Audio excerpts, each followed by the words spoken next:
ವಿಜಯನಗರ ಜಿಲ್ಲೆಯ ಹೊಸಪೇಟೆ ನಗರಸಭಾ ಕಚೇರಿಯಲ್ಲಿ ಮಂಗಳವಾರ ಆಯೋಜಿಸಿದ್ದ ಸಾಮಾನ್ಯ ಸಭೆಯಲ್ಲಿ ಭಾಗವಹಿಸಿ ಮಾತನಾಡಿದ ನಗರಸಭಾ ಆಯುಕ್ತ ಯರಗುಡಿ ಶಿವಕುಮಾರ್, ನಗರ ಜನತೆ ನಗರವನ್ನು ಸ್ವಚ್ಛವಾಗಿಡಲು ಈ ವಿಷಯದ ಬಗ್ಗೆ ಗಮನ ಹರಿಸಬೇಕೆಂದು ಹೇಳಿದರು.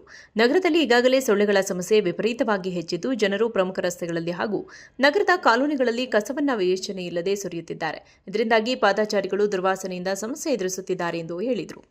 ಇನ್ನು ಮುಂದೆ ನಗರ ನಿವಾಸಿಗಳು ತಮ್ಮ ಮನೆಗಳಿಗೆ ಬರುವ ಕಸವನ್ನು ಪುರಸಭೆಯ ವಾಹನದಲ್ಲಿ ಎಸೆಯಬೇಕು ಮತ್ತು ಭವಿಷ್ಯದಲ್ಲಿ ರಸ್ತೆಗಳಿಗೆ ಎಸೆಯುವವರ ವಿರುದ್ಧ ಕಾನೂನು ಕ್ರಮ ಕೈಗೊಳ್ಳಲಾಗುವುದು ಎಂದು ಎಚ್ಚರಿಸಿದರು. ಈ ಸಂದರ್ಭದಲ್ಲಿ ನಗರಸಭಾಧ್ಯಕ್ಷ ರೂಪೇಶ್ ಕುಮಾರ್, ಉಪಾಧ್ಯಕ್ಷ ಜೀವರತ್ನಂ, ಸ್ಥಾಯಿ ಸಮಿತಿ ಅಧ್ಯಕ್ಷೆ ಸರ್ವಾನಂದ್, ವಿವಿಧ ವಾರ್ಡ್ ಸದಸ್ಯರು, ಅಧಿಕಾರಿಗಳು, ಸಿಬ್ಬಂದಿ ಮತ್ತು ಇತರರು ಭಾಗವಹಿಸಿದ್ದರು. ವಿಜಯನಗರ ಜಿಲ್ಲೆಯ ಹೊಸಪೇಟೆ ನಗರಸಭಾ ಕಚೇರಿಯಲ್ಲಿ ಮಂಗಳವಾರ ಆಯೋಜಿಸಿದ್ದ ಸಾಮಾನ್ಯ ಸಭೆಯಲ್ಲಿ ಭಾಗವಹಿಸಿ ಮಾತನಾಡಿದ ನಗರಸಭಾ ಆಯುಕ್ತ ಯರಗುಡಿ ಶಿವಕುಮಾರ್, ನಗರ ಜನತೆ ನಗರವನ್ನು ಸ್ವಚ್ಛವಾಗಿಡಲು ಈ ವಿಷಯದ ಬಗ್ಗೆ ಗಮನ ಹರಿಸಬೇಕೆಂದು ಹೇಳಿದರು. ನಗರದಲ್ಲಿ ಈಗಾಗಲೇ ಸೊಳ್ಳೆಗಳ ಸಮಸ್ಯೆ ವಿಪರೀತವಾಗಿ ಹೆಚ್ಚಿದ್ದು, ಜನರು ಪ್ರಮುಖ ರಸ್ತೆಗಳಲ್ಲಿ ಹಾಗೂ ನಗರದ ಕಾಲೋನಿಗಳಲ್ಲಿ ಕಸವನ್ನು ವಿವೇಚನೆ ಇಲ್ಲದೆ ಸುರಿಯುತ್ತಿದ್ದಾರೆ. ಇದರಿಂದಾಗಿ ಪಾದಚಾರಿಗಳು ದುರ್ವಾಸನೆಯಿಂದ ಸಮಸ್ಯೆ ಎದುರಿಸುತ್ತಿದ್ದಾರೆ ಎಂದು ಹೇಳಿದರು.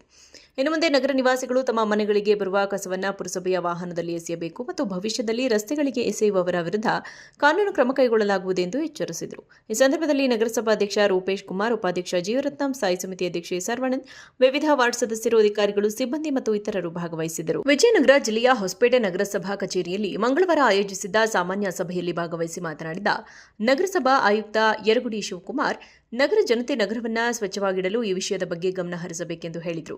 ನಗರದಲ್ಲಿ ಈಗಾಗಲೇ ಸೊಳ್ಳೆಗಳ ಸಮಸ್ಯೆ ವಿಪರೀತವಾಗಿ ಹೆಚ್ಚಿದ್ದು, ಜನರು ಪ್ರಮುಖ ರಸ್ತೆಗಳಲ್ಲಿ ಹಾಗೂ ನಗರದ ಕಾಲೋನಿಗಳಲ್ಲಿ ಕಸವನ್ನು ವಿವೇಚನೆ ಇಲ್ಲದೆ ಸುರಿಯುತ್ತಿದ್ದಾರೆ. ಇದರಿಂದಾಗಿ ಪಾದಚಾರಿಗಳು ದುರ್ವಾಸನೆಯಿಂದ ಸಮಸ್ಯೆ ಎದುರಿಸುತ್ತಿದ್ದಾರೆ ಎಂದು ಹೇಳಿದರು.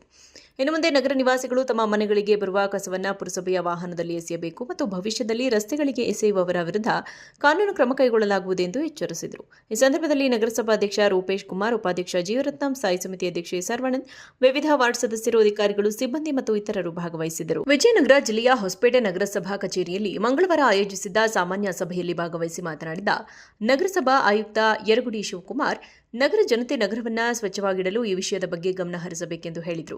ನಗರದಲ್ಲಿ ಈಗಾಗಲೇ ಸೊಳ್ಳೆಗಳ ಸಮಸ್ಯೆ ವಿಪರೀತವಾಗಿ ಹೆಚ್ಚಿದ್ದು, ಜನರು ಪ್ರಮುಖ ರಸ್ತೆಗಳಲ್ಲಿ ಹಾಗೂ ನಗರದ ಕಾಲೋನಿಗಳಲ್ಲಿ ಕಸವನ್ನು ವಿವೇಚನೆ ಇಲ್ಲದೆ ಸುರಿಯುತ್ತಿದ್ದಾರೆ.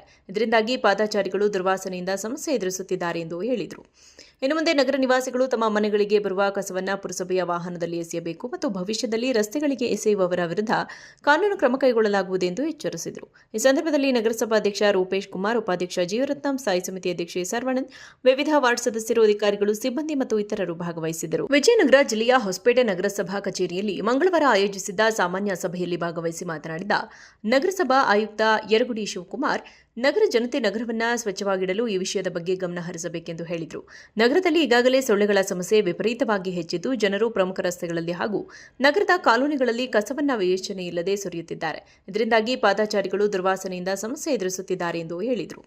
ಇನ್ನು ಮುಂದೆ ನಗರ ನಿವಾಸಿಗಳು ತಮ್ಮ ಮನೆಗಳಿಗೆ ಬರುವ ಕಸವನ್ನು ಪುರಸಭೆಯ ವಾಹನದಲ್ಲಿ ಎಸೆಯಬೇಕು ಮತ್ತು ಭವಿಷ್ಯದಲ್ಲಿ ರಸ್ತೆಗಳಿಗೆ ಎಸೆಯುವವರ ವಿರುದ್ಧ ಕಾನೂನು ಕ್ರಮ ಕೈಗೊಳ್ಳಲಾಗುವುದು ಎಂದು ಎಚ್ಚರಿಸಿದರು. ಈ ಸಂದರ್ಭದಲ್ಲಿ ನಗರಸಭಾಧ್ಯಕ್ಷ ರೂಪೇಶ್ ಕುಮಾರ್, ಉಪಾಧ್ಯಕ್ಷ ಜೀವರತ್ನಂ, ಸ್ಥಾಯಿ ಸಮಿತಿ ಅಧ್ಯಕ್ಷೆ ಸರ್ವಾನಂದ್, ವಿವಿಧ ವಾರ್ಡ್ ಸದಸ್ಯರು, ಅಧಿಕಾರಿಗಳು